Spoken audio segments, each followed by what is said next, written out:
Welcome back. You're watching us here on Chartbusters. While, a bunch of stocks are doing well, the ones which are not doing well, and that is Swiggy. Swiggy is actually down about 4% in today's trading session.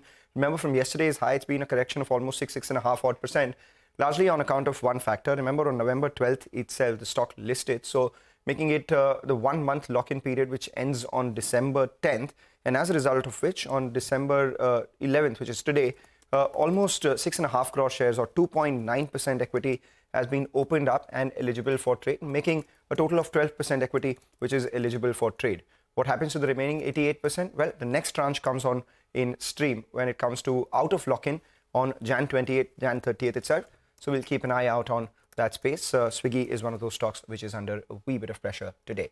In a conversation with CNBC-TV18's Prashant Nair, rare enterprise partner and market veteran Amit Goela speaks about the high gestation period for bruised blue chip companies and their experience with Escorts Kubota. The gestation period is infinite. It can be 1 year, it can be 2 years, it can be 3 years. See, once you bought this, you are in, because you normally would want to buy it when, at least what I have seen was that the commitment was very strong. When you identified something like this, you would back it up with and put serious money behind it. So there was no question of entry, exit, getting in. So you were in it. And so there have been periods when the stocks, I have seen stocks which have been bought in front of me for 1 year, 2 years, they've done nothing. So we've been plagued with serious self-doubt, serious frustration. We have felt at a point of time there were 3-4 stocks in our portfolio which were turnaround stories. The markets are booming and we thought we are sitting in a bear market. So it's very difficult to go through these periods. You really need to be convinced. See, look, money can't be just gone and you can't find a 10-bagger, 20-bagger like that. Yeah. So you have to go through the pain, and we've experienced, Rakesh has experienced serious pain. Yeah. He's not only experienced serious pain, he's experienced serious drawdowns from the time he has bought the stock again also. Even at the low levels from there also, I've seen some stocks heavy. Why don't you talk about your Escorts experience? Because you guys minted money in that, but the kind of pain you go through. Yeah, so Escorts for 3 years did nothing. And it was during, we bought Escorts in 2013, Rakeshji bought it in 2013. 14 to 17, the midcaps went basak when Mr. Modi came. Escorts did nothing. And it was a very large position for us. So we were continuous self-doubt was there. We would keep examining our position. We would keep thinking what is happening. And as it is, like Mahindra was a 40% player. They were a 10% player.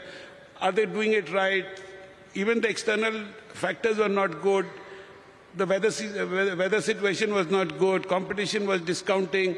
So it was a very tough period for 3 years. But then suddenly when things started turning, they turned around much faster than anybody could have expected. Well, Goela also spoke about the big pull, Rakesh Jhunjhunwala's investment style, and likened it to be similar to the bruised blue chip kind of investing. Let's hear that out.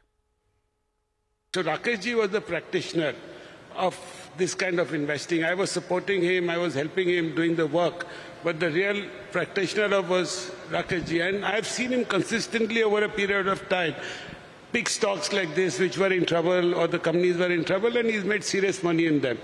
And the quote, the starting, he never coined them as a bruised blue chip or anything of that kind. He was a value investor.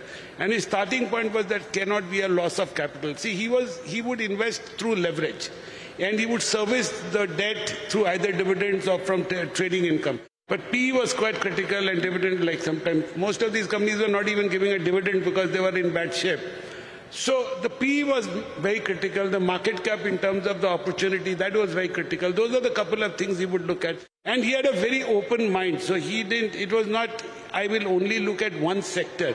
He invested across sectors. Okay, interesting talk on that. We'll keep getting you sound bites all through the course of the day.